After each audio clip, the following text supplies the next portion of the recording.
becoming progressively autonomous, and there are lots of really, really important operations during this time. Look at the people there. Here? This is Limero, I think, cheering. Yeah, those operations are actually timed at the millisecond intervals. It's a very impressive list of system checks going on. It's a very exciting moment. So now the controls are actually gradually being handed over from ground to the computers on the launcher. Nobody's moving anymore in the control room because we cannot miss a single operation in this sequence. We stop the topping up. We do a final loading in the tanks, pressurization to flight pressure. We load in the software. We command arming of the safety barriers, and we do the handover. And if anything has to stop, if everything goes wrong in these 5 minutes, we reset the clock back to the 5 minutes. And here we can see the teams at Ariane Group cheering on Ariane 6. Everyone's there. And here the teams in Bremen. Moin Bremen. Everyone is here. Awesome. Yeah. So we are getting close now. Concentration levels very high. A number of things to watch out for as we get closer now to launch, and a few things at launch, and a few changes for people who are familiar with Ariane 5. If you look at the top of the launcher, you can't see them very easily from here, but there's sort of two yellow things clamping on at the top 3/4 of the way up. We call those the cryogenic arms. What's their job, Tina? There's a better shot of them. Yeah. So we are fueling the rocket with liquid oxygen and hydrogen that we send through these arms, and the propellants actually have to be kept at very low temperatures. Liquid hydrogen at minus 253 degrees, and liquid oxygen at minus 180. And we still lose some of these propellants through evaporation. Right now we cannot really see it because we are in daylight. Otherwise, you would see smoke coming out. So we need to top up the tanks until the last seconds, and we do the exact same thing that we do here on the upper stage, as you can see, also on the lower stage. Here we have the pictures of the lower stage, actually, the fueling system on the lower stage. And so these massive fueling and pressurization systems, they will be disconnected and retracted at liftoff. It's a command that is sent just 300 milliseconds before we send the command to ignite the boosters.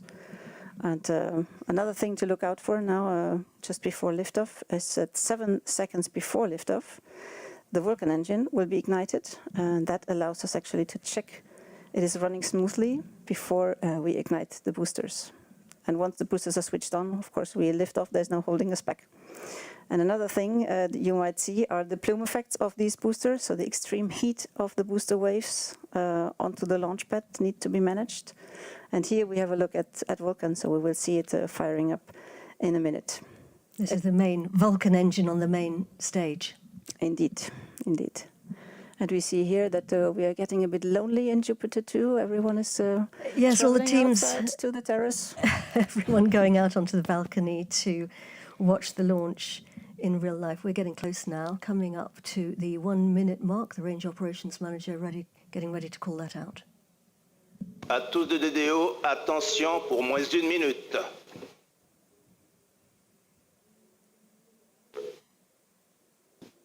Top I0 moins d'1 minute. We are 1 minute to launch. Our best wishes to all the Ariane 6 teams and everyone who's been working so hard for today. Good luck, everyone. Go Ariane 6. Gute Reise and bon voyage.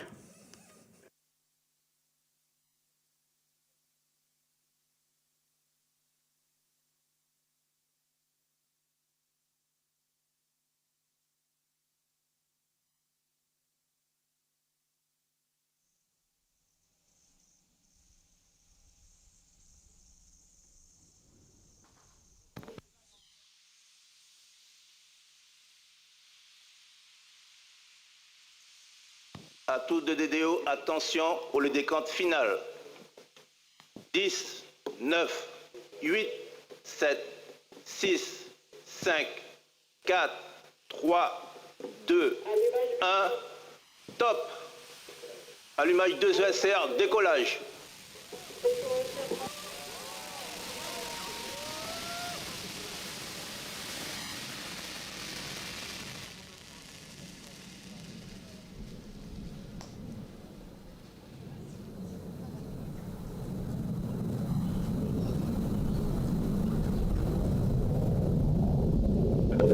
nominal. Trajectoire nominale.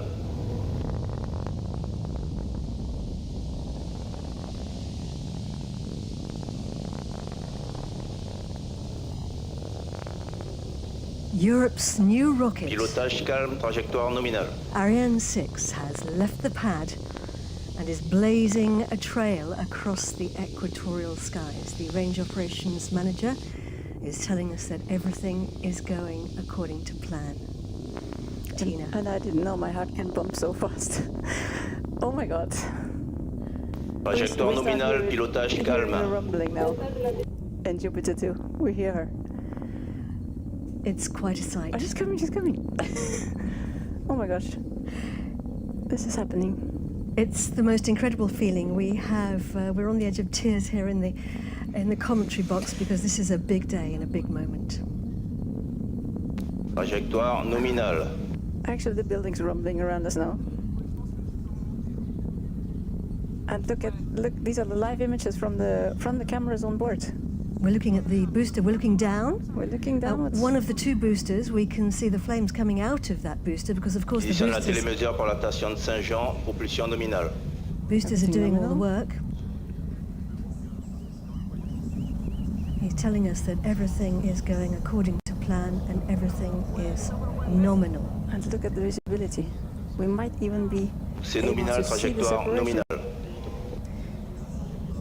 We have clear skies tonight, this afternoon. We had rain all day, but the clouds parted. The two dots there, the boosters. There we see them falling off. Séparation des ESR. Confirmed. We have booster separation. So, wow, that's the first clapping here that we see. What a beautiful liftoff. And our cameras We on see board. Propulsion nominale, trajectoire nominale. These pictures are coming in with a 20 seconds delay, which is why we have them now. Look at this, how they fall off. Wow. Amazing, amazing. So these boosters, they have transported us 60 kilometers high.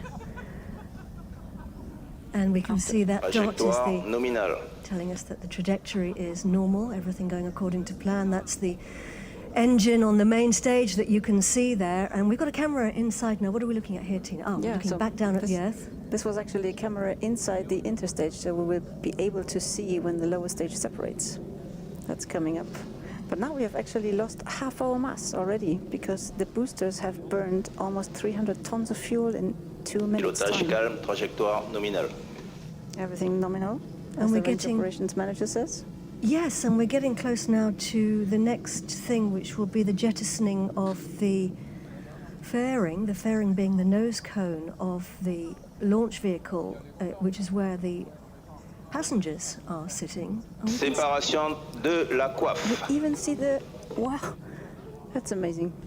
We had confirmation there that the fairing has been jettisoned. Yes, so the fairing that was protecting our spacecraft withstands all the pressure and the heat, and once we stuck out the nose out of the atmosphere, we didn't need her anymore, and it has been jettisoned. So what we're looking at now is the main stage, which is what we're burning on the right hand of the screen. Us, and this is the live camera from orbit, and we see the fairing falling off there. And Amazing pictures. you see how it twists? I believe, Tina, that I'm right in saying that's Trajectoire what nominale, we- propulsion nominale. Exactly. And we also see on the screen on the right side actually the telemetry. So on the top you see the trajectory. So in green the planned trajectory, and in yellow the actual flight trajectory, everything going nominal. So you have altitude over time. And in the middle you see our ground track. You see exactly where we are over the Earth. And on the right side you see our altitude. We're already in 140 kilometers. Trajectoire nominale, il reste moins de 3 minutes de propulsion du Vulcain. 2.4 kilometers per second, and the main stage is operating. It is, and you can see it here. It's a great big tank of fuel. Indeed. So it is a 32-meter high cylinder, weighs 23 tons when it's empty, and it can carry 154 tons of cryogenic propellant, supporting the upper stage and the boosters. For our technical audience, we don't have any common bulkhead anymore, so we have now 2 separate tanks. And this makes the handling of the pressures a bit easier than on Ariane 5. And it's burning a very powerful Propulsion engine nominale, tool. trajectoire conforme à l'attendu. He's telling us that the Everything nominal. trajectory is normal. Exactly. Yeah, Vulcan engine is now simplified, mainly for cost reduction reasons with regard to Ariane 5. The nozzle manufacturing is completely different, and the gas generator is made of additive manufacturing. Il reste moins de 2 minutes de propulsion du Vulcain. Telling us that there's 2 minutes left of propulsion on the Vulcan engine. So the Vulcan engine has a new challenge because the booster plumes impact at liftoff. They're actually so high that the thermal protection around the nozzle actually had to be beefed up a bit, and we have tiles now around the nozzle, and the nozzle itself also has a new manufacturing method. So it's a more simple and cost-effective design right now. We're getting closer now to the next phase, which is switching off the engine and jettisoning the main stage, because of course we want to lose each section of the rocket as we climb higher. The lighter we are, the faster we go. So we're separating the next stage, but that's actually quite a complex process, isn't it? Indeed, because you have to detect first that the rocket is actually ready for separation. This is done by the guidance algorithm. And afterwards, the Vulcan engine is cut off. And 6 seconds later only, we will see separation of the stage, initiated by pyro commands. And we do that by actually extending a set of springs. And the push that the lower stage does to get rid of the upper stage, or the other way around, to push itself away from the upper stage, has the same push, or the same thrust, as we call it, as the Vinci engine, but it only does that during 0.2 seconds.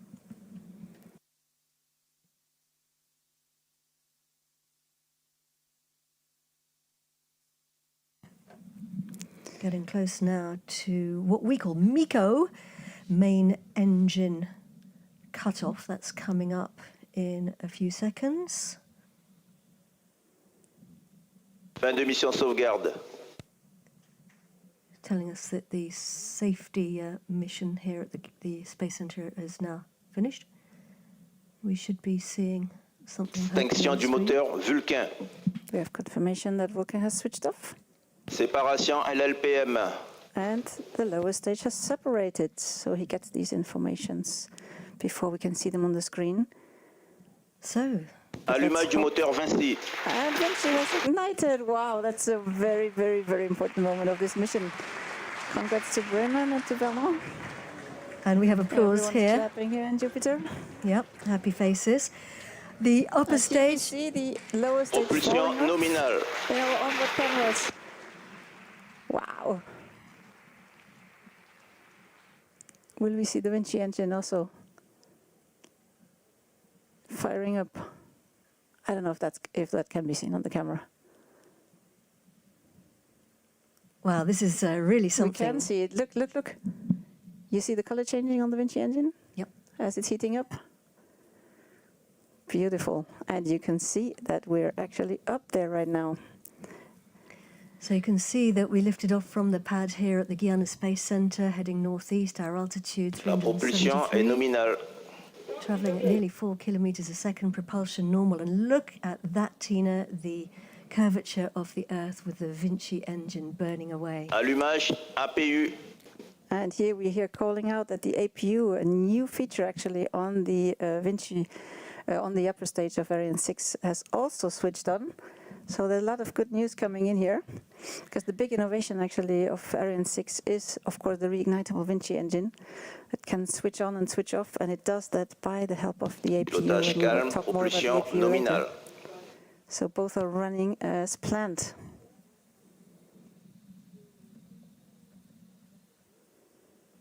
We are now in our first Vinci burn phase, and we will reignite the Vinci engine twice in this mission. A big shout out here for the Franco-German cooperation. The upper stage is designed and built by Ariane Group in Bremen in Germany, and the engine was designed in Vernon in France, and the whole stage has been put under test in Lampolshausen on a brand new test bench designed by the German Space Agency, the DLR. And that's Propulsion nominale, that was trajectoire an nominale. immense effort, immense team effort to get this tests done. So they're all going to be very happy. The first Ariane 6 is off the ground. let's take a little look now at what's coming up for Europe's launchers in the future.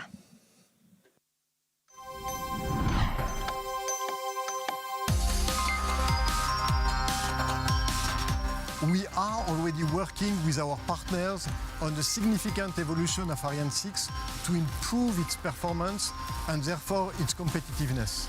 It includes evolution of the solid boosters and evolution of the upper stage engine, the Vinci engine. For institutional customers, we are going to deliver for the European Commission and ESA for Galileo. Propulsion We nominale, are going to trajectoire deliver nominale. for CNES TGA and optical satellite. Regarding our commercial customers, we will deliver for the Kuiper project, and we have 18 launches to deliver for this constellation. And we will also deliver for telecommunication operators such as Eutelsat, Intelsat, and Optus. Today, what we are doing with our partners is to make a steep industrial ramp-up to increase the production in order to fulfill all the expectations of our customers. Un des enjeux de la rénovation du CSG, c'est d'être capable d'avoir plus de vols et d'être capable de réduire les délais entre deux vols consécutifs. Et donc c'est pour ça qu'on numérise la base, entre guillemets. Ça va nous permettre de faire ces passages d'un client à l'autre beaucoup plus rapidement. Et ça, c'est un enjeu majeur pour la base, mais aussi pour les clients, parce que ça veut dire qu'ils auront Propulsion plus de nominale, liberté trajectoire pour nominale. trouver le bon slot pour leur. In the short term, we are preparing how Ariane 6 can better fit a very quickly evolving market. For instance, with new boosters that have more capabilities. In the midterm, it can be the preparation of such a thing as reusable stages and engines. We are preparing Prometheus and Themis demonstrator. Ariane 6 will be guaranteeing Europe's independent access to space for decades to come. It will launch missions to the moon, cargo to the surface of the moon, and it will launch our scientific satellites, such as Envision to Venus. The role of ESA will evolve Acquisition de la télémesure par la station de Santa Maria aux Açores. Paradigm shift for Europe, something that we very proactively pursue is part of my strategy to really change ESA, transform ESA, but also space in Europe. And yes, this is something I'm really looking Trajectoire forward. nominale.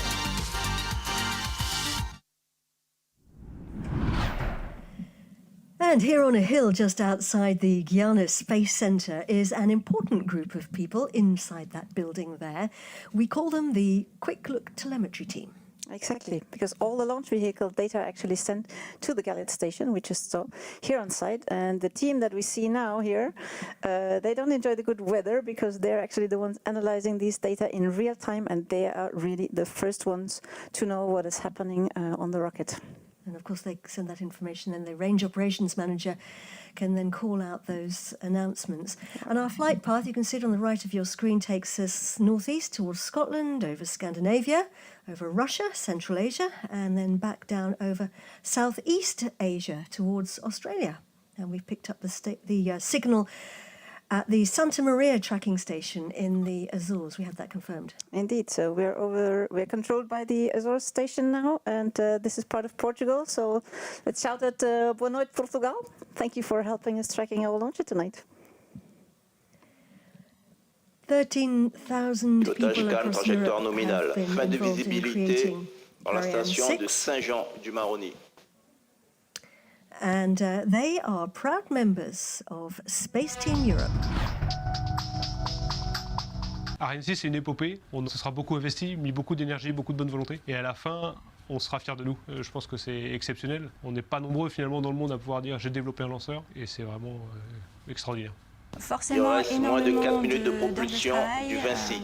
quelques sacrifices, c'est sûr. Et par contre, ça va laisser surtout des souvenirs d'émotions incroyables, comme lors Fin de de la visibilité de la télémesure par la station de Galileo. L'émotion qu'on a eue quand la chronologie s'est déroulée, c'est des souvenirs que je suis pas prêt d'oublier. C'était le 2.1, les opérations que l'on a fait pendant toute la nuit avec cette adrénaline qui nous maintient éveillés, qui nous permet de rester concentrés pendant des heures et des heures sur les opérations que l'on déroule. Donc c'est quelque chose aussi qui qui est vraiment hors du commun par rapport aux autres métiers. C'était le Covid, on travaillait sous le portique avec les masques, la chaleur, etc. C'était un petit peu l'enfer à cette époque-là, avec les contraintes sanitaires, etc. Mais les gens étaient là, les gens étaient volontaires et c'était incroyable de voir cette énergie malgré toutes les contraintes pendant ces essais et à la fin les avoir conduits avec les succès qu'on connaît aujourd'hui. Il est quand même nécessaire d'avoir une cohésion d'équipe importante, d'avoir une entraide entre les différents industriels et les différents spécificateurs et aussi d'avoir quand même une aide de la part de l'ensemble de nos familles parce qu'avec le temps que l'on a passé hors de chez nous, c'est quand même important à dire.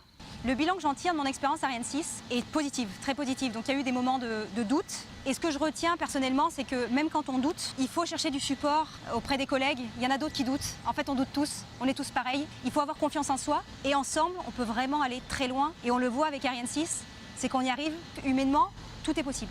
Je pense que la plus grande fierté qu'on puisse avoir, c'est d'avoir cette équipe, indépendamment même des résultats techniques qui bien sûr sont à la hauteur de nos attentes. Mais c'est surtout cette belle équipe qui me rend le plus fier. Ouais.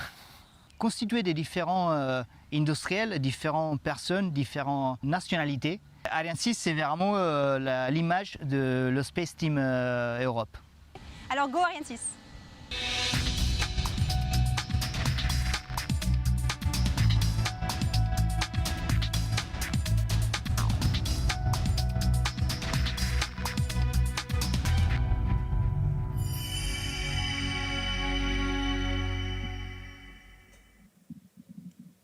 That's your gang, Tina, and your colleagues, right? Indeed, that really warms my heart, and it's such a pleasure to see these people here. They are, of course, my colleagues, but they have also become friends now, and it really feels like we have become a big family, you know, between ESA, CNES, Ariane Group, and all the partners, and we have all given so much of our energy, long working hours. We know each other really well right now, and this human adventure that we all share is, I think, what you really feel when you watch this movie, and really. A big cheers to all of them and to all of our families actually who supported this incredible time, because to all this team and to our families, this is where I really want to dedicate. Il reste moins d'une minute du moteur de l'étage supérieur, Vinci.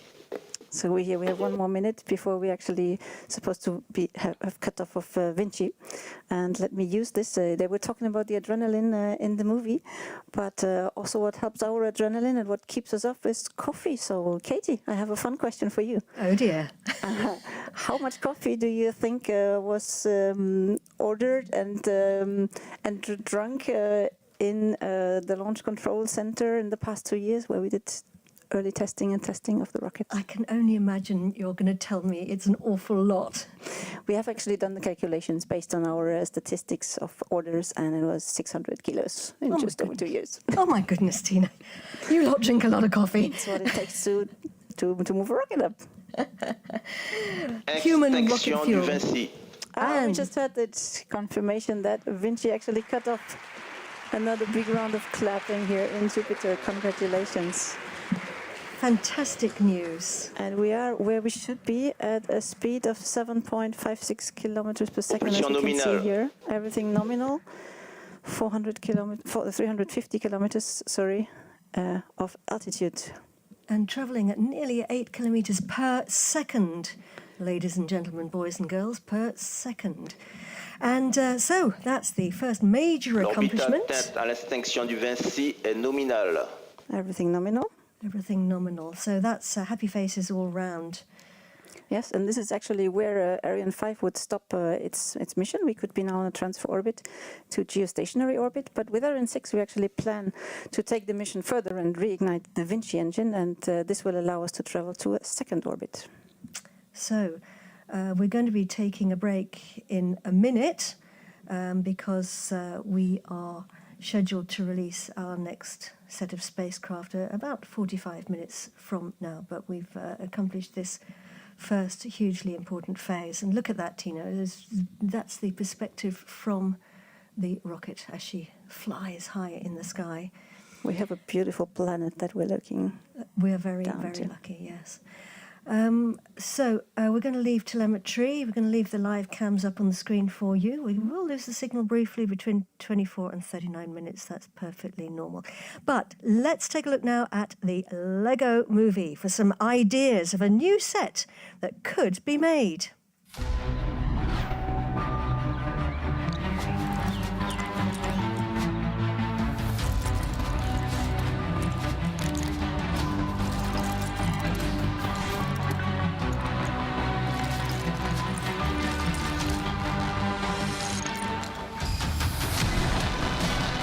La propulsion est nominale, le pilotage est calme.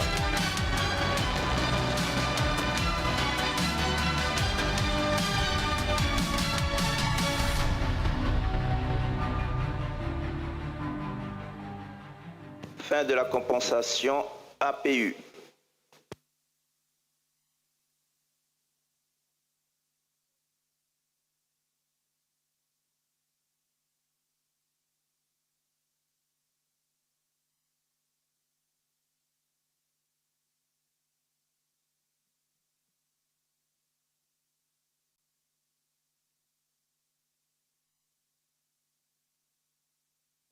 Orbite atteinte à la fin de la compensation APU est normale.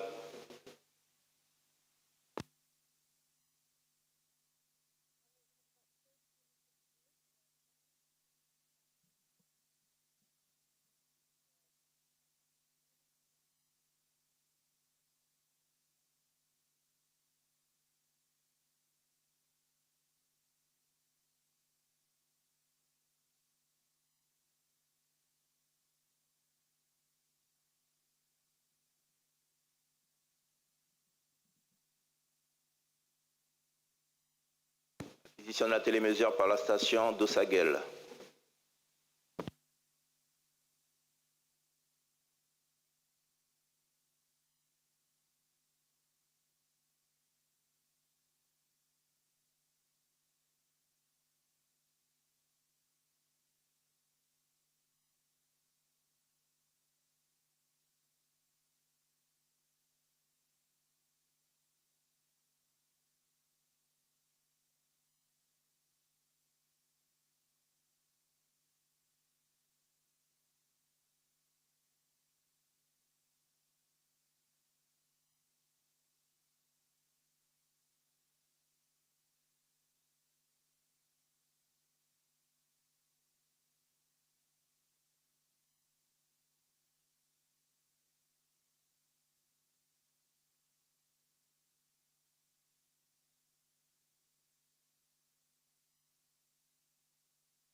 Pas de visibilité de la télémesure par la station de Santa Maria.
Acquisition de la télémesure par le satellite TDRS.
Propulsion nominale.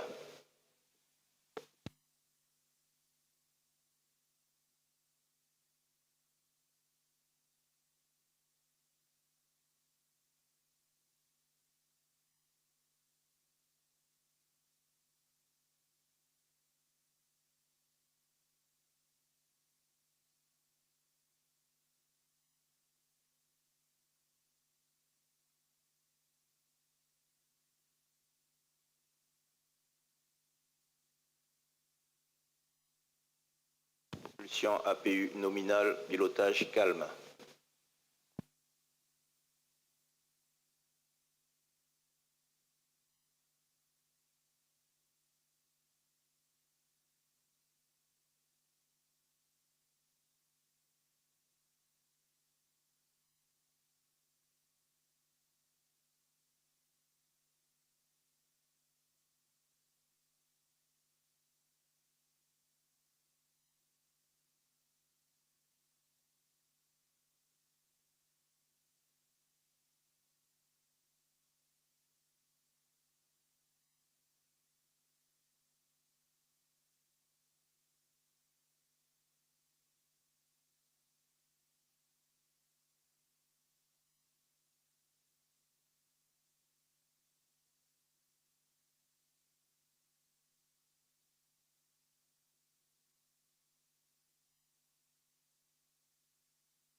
Propulsion nominale, pilotage APU nominal.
Propulsion APU nominale, pilotage calme.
Acquisition de la télémesure par la station de Lucknow.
Propulsion APU nominale.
Fin de visibilité de la télémesure par la station de Lucknow.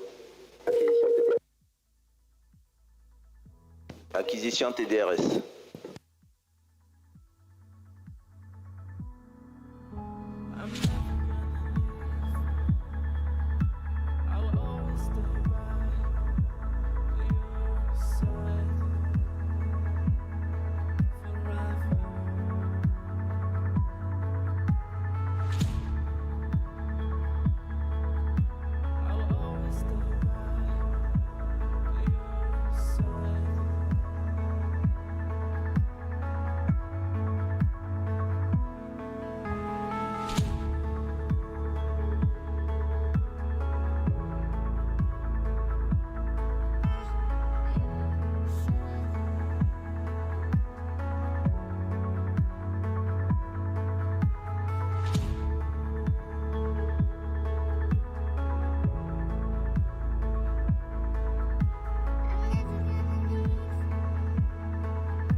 Propulsion APU nominale, pilotage calme.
No.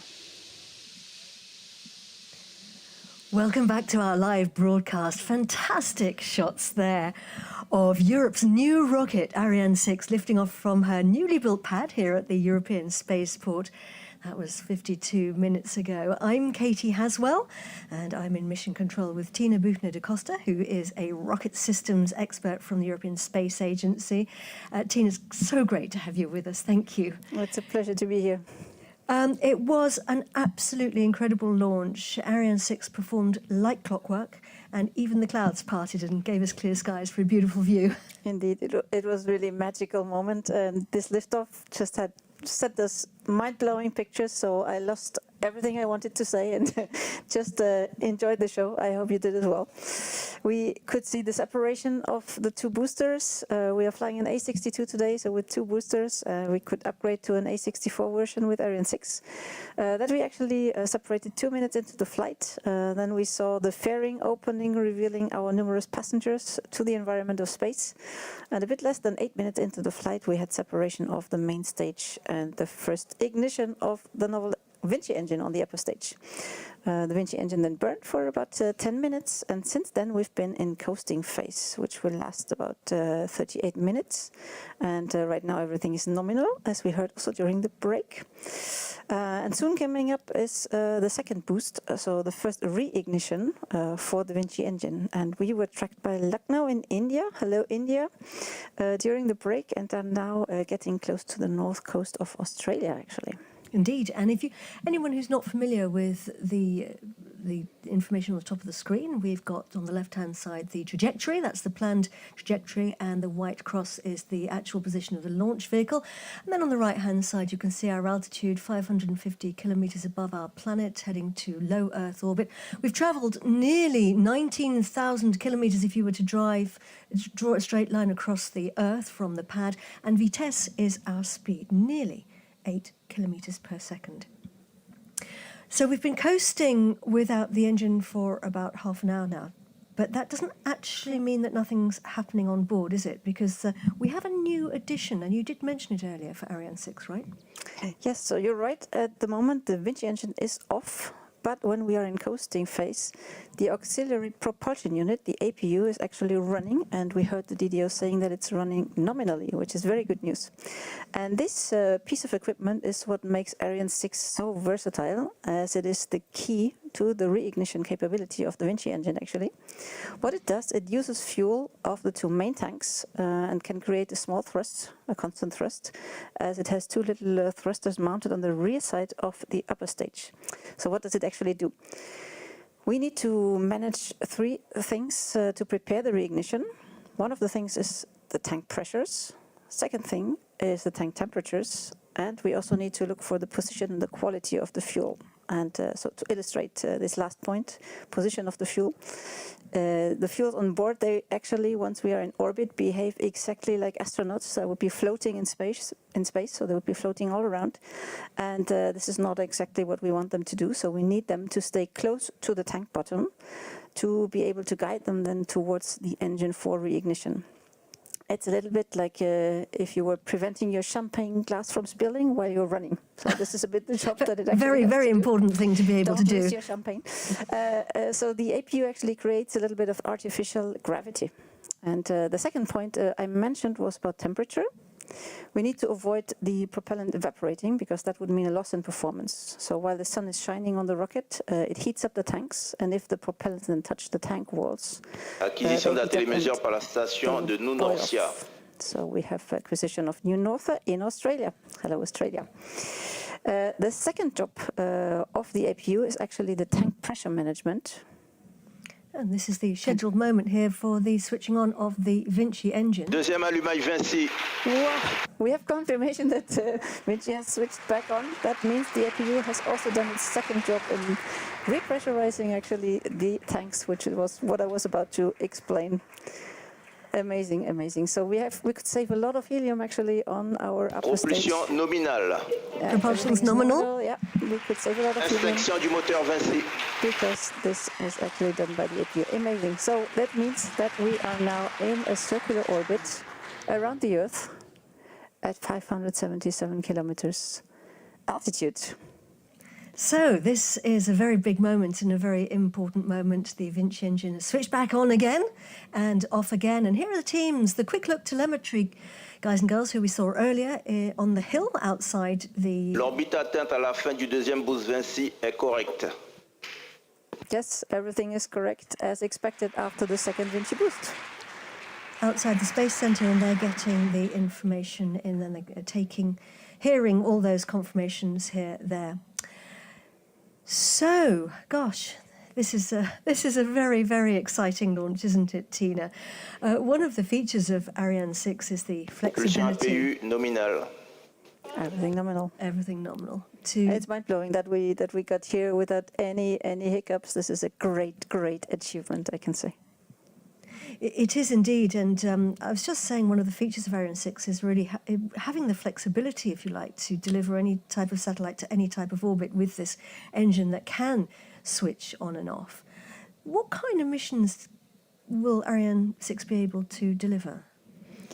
So Ariane 6 actually will come in two versions. I mentioned it several times. A62, the medium-sized launcher that we're flying today, and Ariane 64, which is more the heavy launcher version of Ariane 6 with 4 boosters. And it is actually designed to adapt to all kinds of mission and all kinds of customer requests. So the flexibility is key here. We have 2 different versions coming also for the fairing, and we will be able to launch all kinds of telecommunication satellites, navigation satellites, Earth observation satellites, scientific satellites, you name it. We can launch constellations in all kinds of sizes and different setups. Some very exciting missions there, and constellations, of course, are clusters of very small satellites close to Earth, often delivering high-speed broadband. So today we have 17 spacecraft on board. So we have a number of different passengers. Some of them are going to stay on board, and some of them are going to be released in space. The ones staying on board, of course, will be doing experiments. The first batch is going to get off the bus in about 6 minutes. They are CubeSats, which means they're very small cubes, some of them even as big as a Rubik's Cube. So what's actually going to happen? Well, 17 passengers, let the picture talk, because otherwise it gets too complicated. What we see here is in green we have the CubeSats. So they are positioned in 90-degree angles in what we call deployers, and they will be released by the deployers very shortly. In yellow you see the experiments that we have on board, and you mentioned correctly they will stay on board and re-enter together with the Ariane 6 upper stage at the end of the mission, doing their science experiments while we are out there.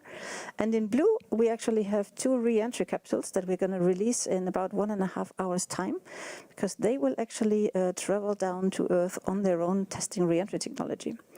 And the CubeSats that we're about to release, they will go out in 3 orders. So we'll send out 3 pyrotechnical orders, and the boxes will open up their doors and release them in our separation altitude that we have right now, which is 580 kilometers, exactly as planned. So our passengers are going to be testing a range of technologies to see how they work in space. You can see there we're being tracked by the new Norcia tracking station on the right-hand side there. Let's find out a little bit about them now, a bit more about them.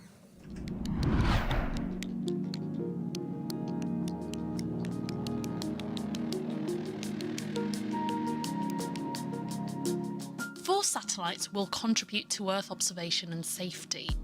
CubeCat-4 will detect several types of weather phenomena and also analyse land and ice coverage using the reflected signals from global navigation satellites like Galileo. Robusta 3A will measure the accumulation of water vapour over the Mediterranean Sea to forecast extreme rain that could lead to flooding in the south of France. The small OOV cube will track wildlife in remote areas, sending data to scientists in real time. Despite its small dimensions, it has other goals, like testing new perovskite solar cells, a wide-angle camera and an L-band radio system. IST-SAT will help improve aircraft and spacecraft tracking and ultimately air safety by collecting, in space, signals initially designed for use with ground stations. 4 of our passengers will study the mysteries of space science. the NASA Curie CubeSats will measure radio burst emissions from solar eruptions such as flares and coronal mass ejections that drive space weather. Further into space are gamma ray bursts, the brightest and most extreme explosions in the universe. GRB Beta will be a testbed for a range of new technologies essential for future gamma ray burst detection. Some of our youngest operators are space amateurs, aged from 15 years old. Their PariSat experiment will study black body radiation by finding the best materials to dissipate heat in space. Data on the temperature of its 8 different square plates will be transmitted to the Kiruna ground station in Sweden.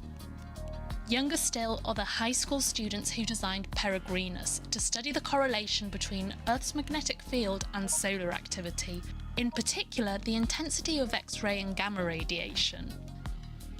The next 5 passengers will develop and test new technologies for the benefit of future rockets, spacecraft and satellites, and ultimately life and infrastructure on Earth. ESA's YP-SAT will record visual data and scientific measurements from Ariane 6's baseplate during the separation of the fairing and deployment of the satellites.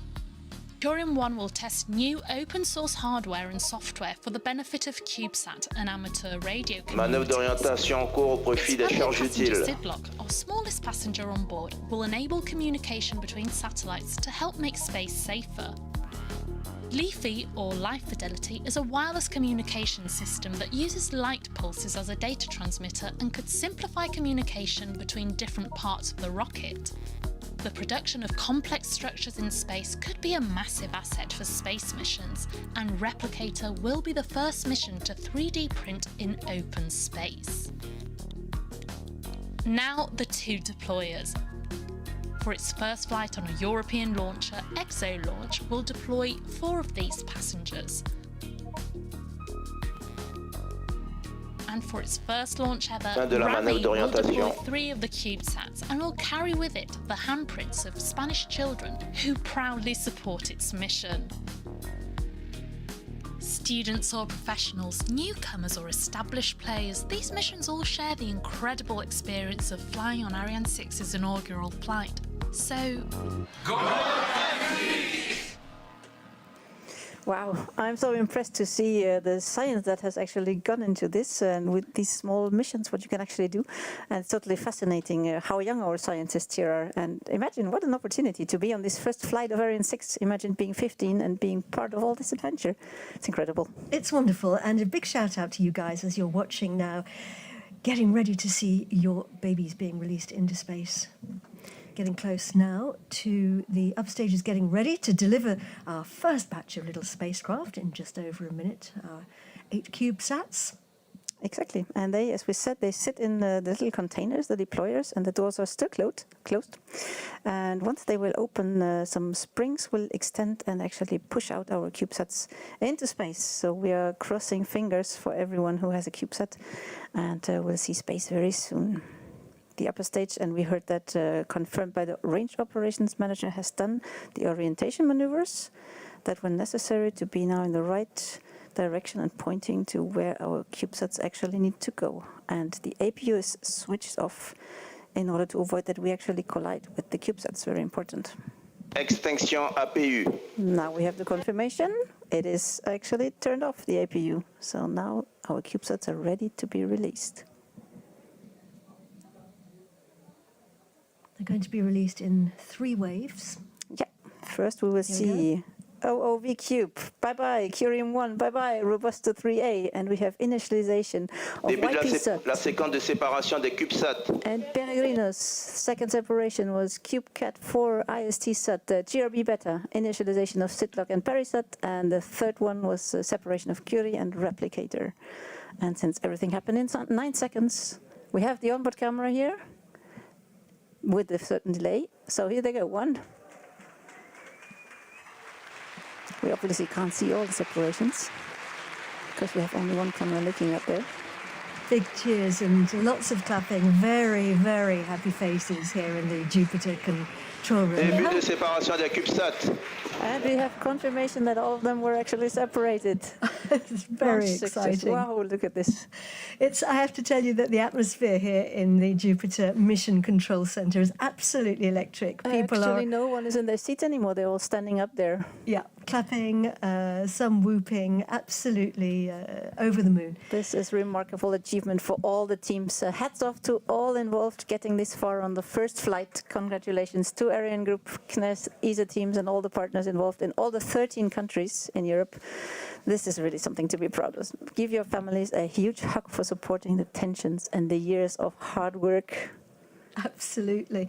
Indeed, years of hard work, problems solved, sleepless nights endured, kilos of coffee drunk.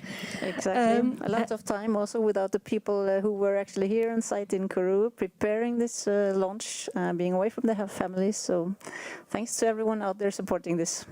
Absolutely. So we still have 2 more passengers on board, and we are going to be releasing them.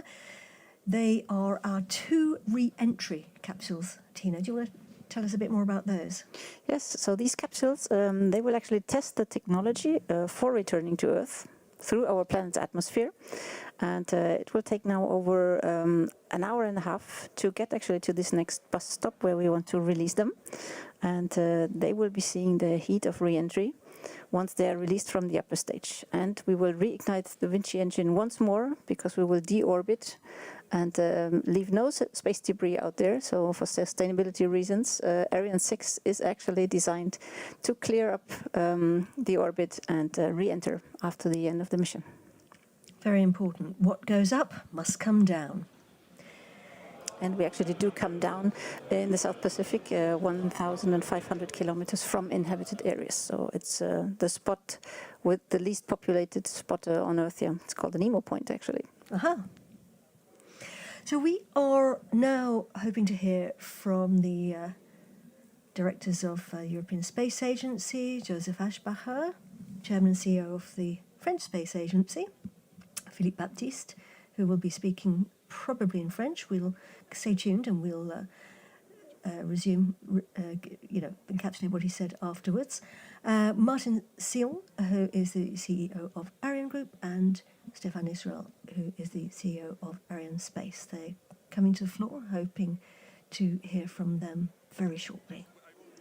I see them all in position here. They're standing next to each other, so we can expect to switch over to them very shortly. They've got thumbs ups. Thumbs up. Lots of clapping.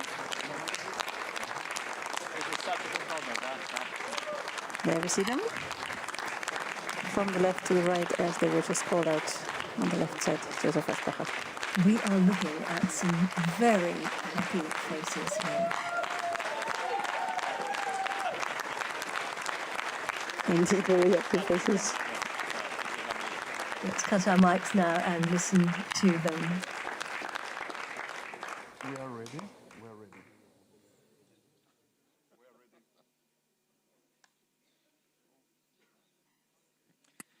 So very warm welcome to all of you who are listening here in different establishments, also of course here in Kourou. It is electric here. There's such a good mood. There's such a fantastic feeling here. But let me really just express a few emotions from my side. A big thank you to all of those people who have worked on this launcher.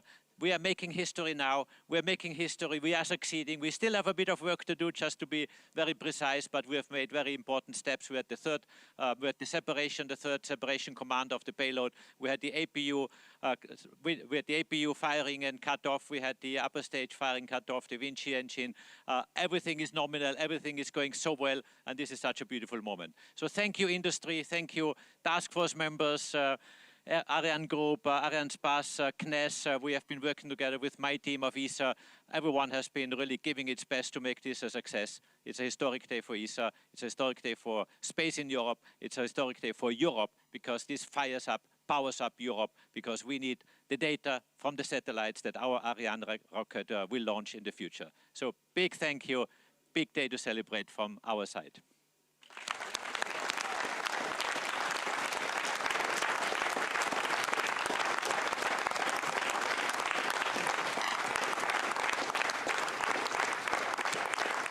So Joseph has said it all, so I'm not sure I have much more to say, but Europe is back. Europe is back in space, so this is perhaps a very important moment.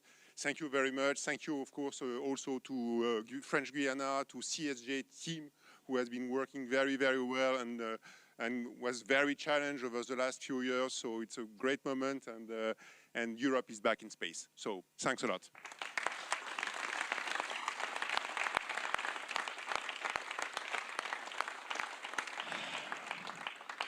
So good afternoon, good evening in Europe. Today, Ariane is back.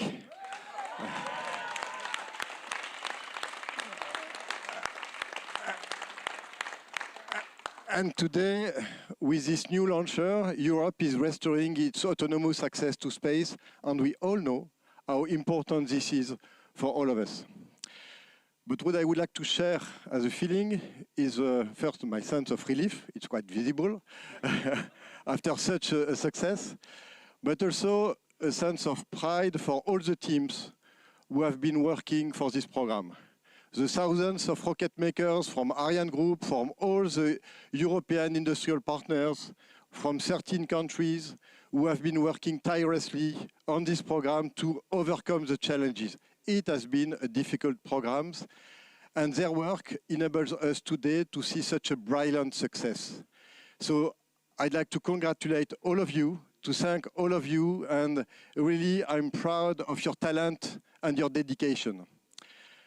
Second topic, because we've got customer here, is that now we have to ramp up production to serve our customers. It is already ongoing, and it starts by a next launch before a year end, and this will be another interesting episode in the saga. And the last topic I'd like to mention is that the mission is not yet completed. The upper stage is still in orbit, maneuvering, and we are expecting a lot of precious information to prepare for the future. So, go Ariane 6, go!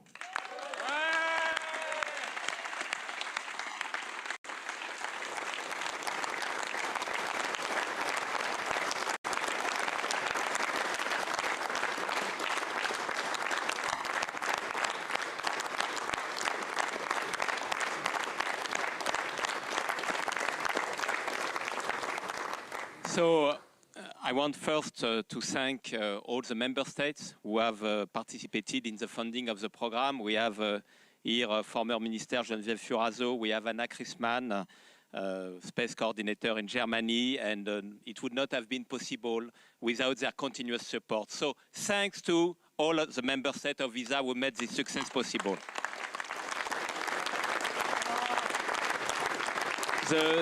The second thing I want to say is to, as said by Martin, to congratulate all teams.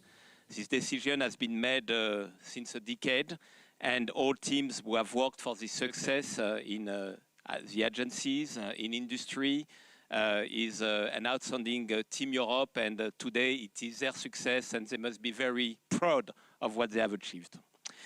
And last but not least, it's our customers. Allumage APU. During these years, the customers stand on our side. We have a backlog of 29 launches to deliver for both institutional and commercial customers. It would not have been possible without their trust and without their loyalty to Arianespace. So my thought now is going to our customers who have been on our side, and now we must deliver. And I am very proud to announce that what has been achieved since 1 hour and 6 minutes and what is currently being achieved allows us to make a mission for the French MOD by the end of the year, and it would be the second mission of Ariane 6 and the first operational mission. Thank you very much.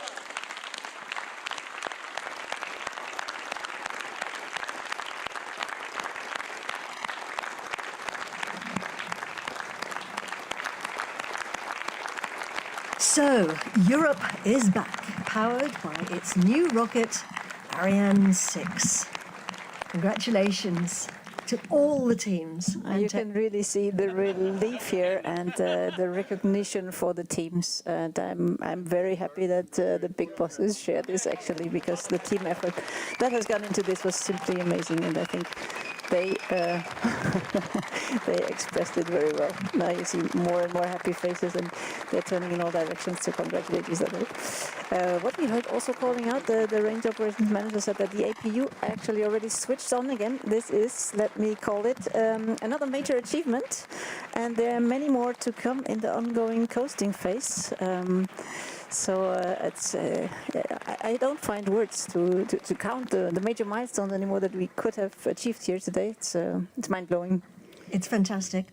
So we are going to take now a break because our next passengers are going to be released in about an hour and 25 minutes before we get to the next bus stop to release them into space. So we're going to take a little break now for about an hour and 20 minutes. And during that time, our rocket's going to do nearly a lap of the Earth. Yeah, and while it's doing this lap of the Earth, it's actually doing a lot in the so-called demonstration phase. So this is a very important phase that we won't comment on right now, but this is a very important phase for the qualification of Ariane 6. And in quick word on what's going to happen in the last section.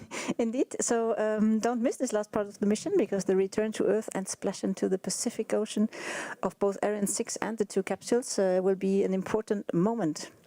And we are going to have a replay of that fantastic launch. Join us after that in an hour and 20 minutes to find out about the mysteries of Space Case and Bikini. Now watch the replays.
À tous de DDO, un peu de calme s'il vous plaît. La mission n'est pas finie.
Hello again and welcome back. We are 2.5 hours into the inaugural flight of Europe's new rocket, Ariane 6, from the European Spaceport in French Guiana.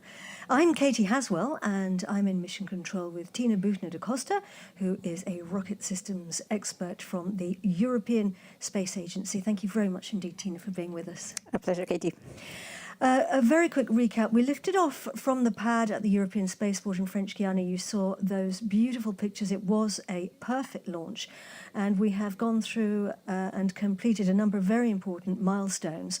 But during the break, you will have seen that on the telemetry on the right-hand side of your screen, that's the trajectory of the launch vehicle at the top of the screen there on the right, that our launcher is off its planned trajectory. Tina, can you talk us through what's happening?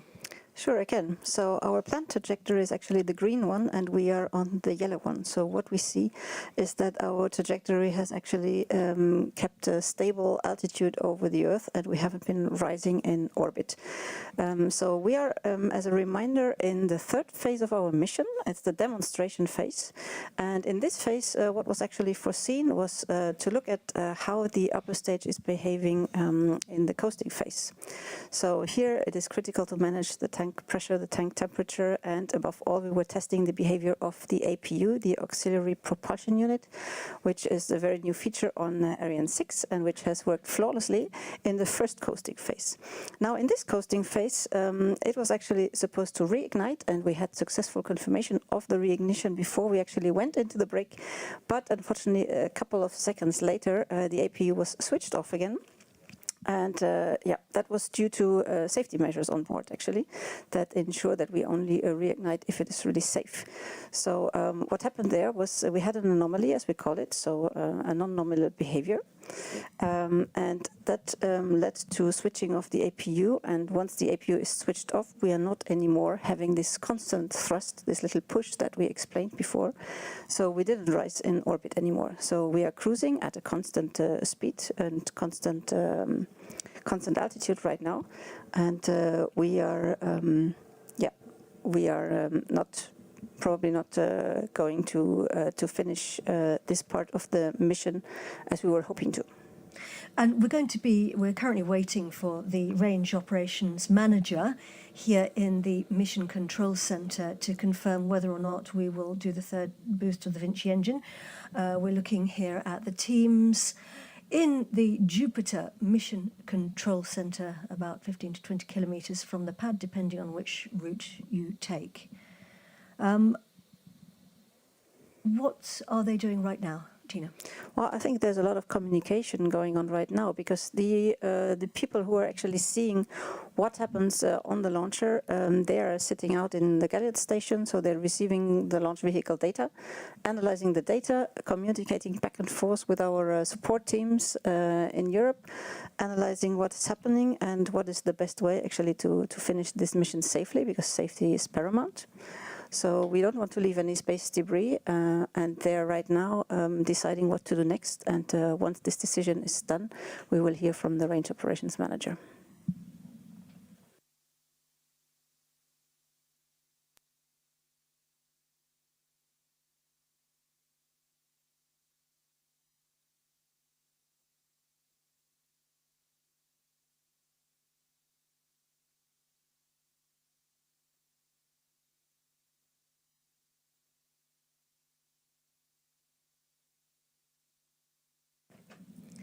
So obviously we have to absolutely have the right conditions, don't we, Tina, to release passengers, and we're waiting to find out whether or not we're waiting to hear from the range operations manager. Yes, let's not forget, part of our third phase in the demonstration was actually to initiate a deorbit burn for the upper stage, and on the way to also release 2 capsules that we have on board.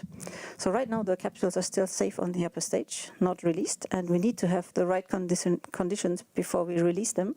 And the right conditions for this release means that we actually turn the upper stage into the right direction. We initiate a burn with Vinci, and this burn has to be prepared. The reignition has to be prepared.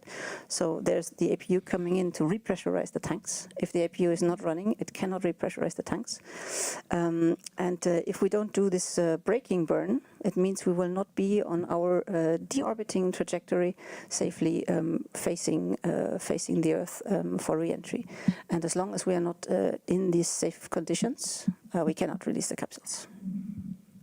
Just remind everybody that we have a number of onboard cameras, which has been wonderful because we've had some absolutely sensational pictures from them. We've had some very successful moments, and it was also a very magnificent liftoff. Tina, do you want to just remind everybody of some of the events we've been through? Yeah, I guess with the replay, everyone has seen the mission again. We had a beautiful liftoff here from French Guiana. We had booster separation that we could even witness here with our beautiful eyes, because we had a beautiful sky after 2 minutes into the flight. Then the fairing was opening exactly according to plan. We see some upper stage maneuvers here on the cameras right now, just in case you wonder what's going on there. So it's dark, meaning we are not illuminated here, so we don't really see very well our planet anymore. Just before we carry on telling everyone what's been happening so far, can you just talk us through what we're actually looking at on the picture? It looks like we've got a camera there pointing at a piece of the upper stage and looking at that wonderful image there of the curvature of the Earth, I think. Well, it's a bit dark, so it's hard to see what we're actually looking at right now. So where was I? We were separating our boosters, separating our first stage as planned. Next milestones which came up was the successful ignition for the first time of the Vinci engine. That burned according to plan, 10 minutes. And during this first burn, we actually switched on the APU for the first time. And it performed flawlessly for its first ignition. And also the first coasting phase, where the APU was running and doing its job, was completely perfect and as planned. We had successful release of the CubeSats. And here we are in our second part of the coasting, or in our second coasting phase in the third part of the mission, the demonstration part. So for anybody who might have missed our program earlier, Tina, you explained to us what the APU is, and I know you've given us a bit of an explanation, but do you want to just explain to people why the APU is important and very new on this mission? Yes, so the APU, as I already said, is the auxiliary propulsion unit, and it is the game changer for Ariane 6. It is actually the equipment that allows us to reignite the engine. And that job has been performed flawlessly for the first reignition of the engine. So what it does is it actually repressurizes the tanks. How does it do it? It taps off oxygen and hydrogen from both tanks, sends them into a gas generator that heats up the propellants, and with the heated gas, we repressurize the tanks. And at the same time, its job is also to settle the propellants on the bottom of the tank, because we don't want the propellants floating around, especially for ignition. We need them to be at the bottom of the tank, and its job is actually to provide a constant thrust, so the propellants are on the lower part of the tank, and from where we can guide it into the engine inlet. You can see there on the right-hand side the telemetry information being tracked, I believe, at the moment by New Norcia. The team's there in Australia, and our altitude 590 kilometers above Earth. The distance is the distance if you were to draw a straight line from the launch pad to the position where the launcher is over the Earth.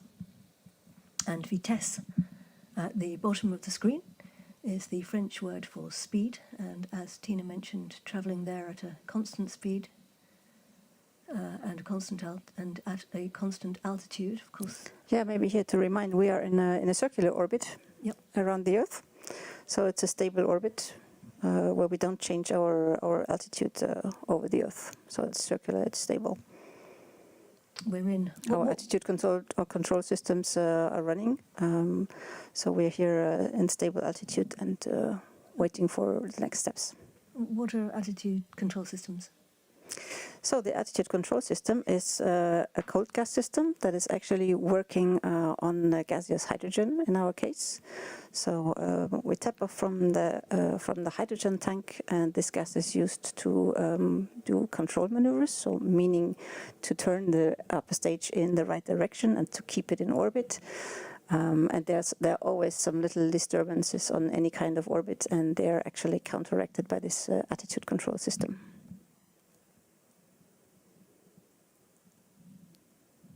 The teams here in mission control. The glass you can see is special glass. It's for protection. In fact, it's so thick that when you bang on it, people can't actually hear you banging.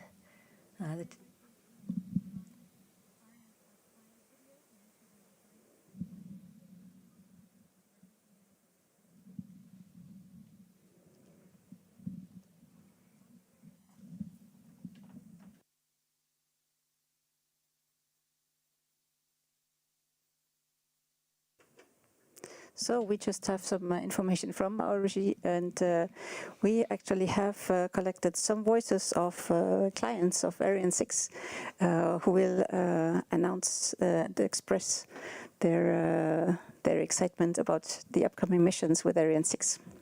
So we're hoping to see that shortly, and we'll let you know when that's coming up.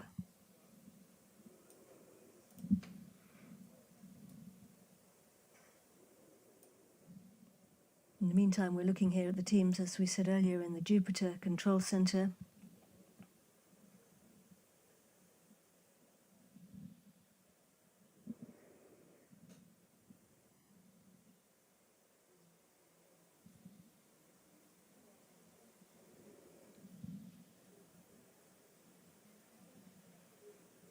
So let's hear now from the voices of the people you just mentioned, Tina. A European space dream comes true with Ariane 6, the embodiment of space innovation, conquering the stars with this inaugural flight. The European Commission, the EU Agency for the Space Programme, the French Directorate General of Armament, the DGA, as well as Amazon, Intelsat, to name but a few. These long-standing partners have all chosen Ariane 6 for their upcoming missions. A partnership with Arianespace built on a historic trust in the Ariane family. Our customers say it all. Intelsat is the world's foundational satellite communications company. DGA is kind of unique institution. Its main mission is to provide equipment to the armed forces and to prepare the future of our defense system. Our mission is to deliver high quality, affordable connectivity to customers around the world, especially communities in unserved and underserved parts of the world. We provide safe and secure Galileo and diagnostic services. The Commission is responsible for shaping the Union's space strategy and managing the European Union space flagships Galileo for satellite navigation, Copernicus for Earth observation. Arianespace is doing its launches from the European Union territory, and that underscores our common goal to strengthen the EU's space capabilities. Well, you know, we have a kind of special and long-term relationship with the Ariane family of launchers. They're extremely performant. Ariane 6 was selected for the anticipated technical performance, quality, and reliability of the launch platform. We are looking forward to launching Galileo satellites with Ariane 6. The success of Ariane 6 is key for our European capability to access space. It's an enormous undertaking and something we simply couldn't do without the innovation and commitment that Arianespace and our other launch partners demonstrate. We expect the best. We expect professionalism, we expect agility. That the Ariane 6 performance will be steadily increased in line with Arianespace planning. Timely, effective, and performant launch services. And this is why we have chosen Arianespace and Ariane 6. Our work together supports thousands of jobs and suppliers in Europe, the United States, and French Guiana, and our partnership will have an impact that extends much further. Today, Ariane 6 successfully lifted off in Europe's Spaceport in French Guiana on its inaugural flight. This sets off a new era of autonomous European space transportation, bringing a more affordable, flexible, and high-performance access to space. Altogether, with you, our partners, customers, and friends, we are kicking off the success story of Ariane 6. Go Ariane 6! Go Ariane 6, go! Go Ariane 6, go!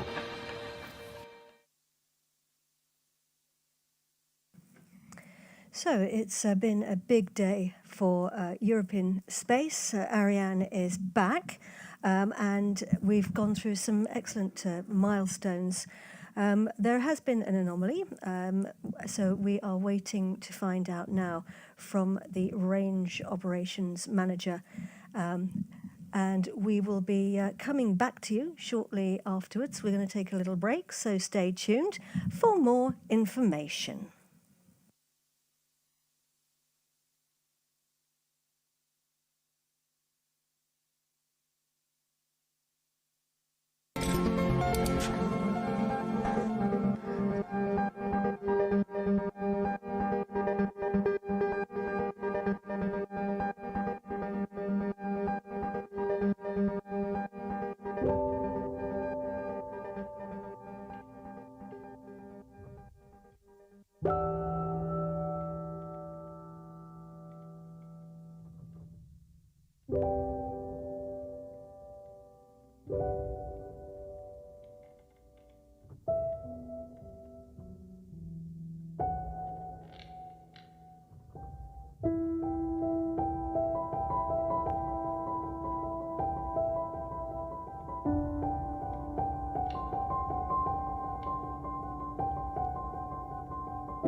Well, it looks like we're not going to hear from the range operations manager right now, Tina. Yeah, indeed. So, Katie, but there is actually a press conference coming up, and we might hear some of the explanations directly during this.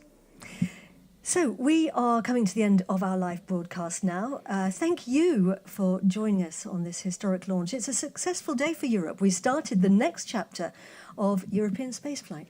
Yes, Ariane is back, and Europe has re-established its access to space today. So that's a great achievement for everyone involved.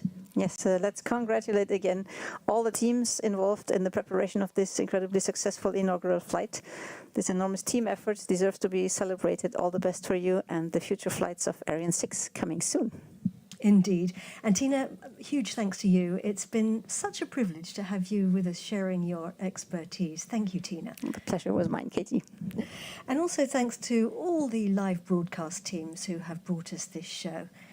Stay tuned for the post-launch press conference. That's coming up, I believe, at about 7:30 local time here in Kourou. Yes, and that means Central European time, 0:30 a.m., so half past midnight. Yep. So, from now, from me, Katie Haswell. And from me, Tina Buchner da Costa. Goodbye. Goodbye.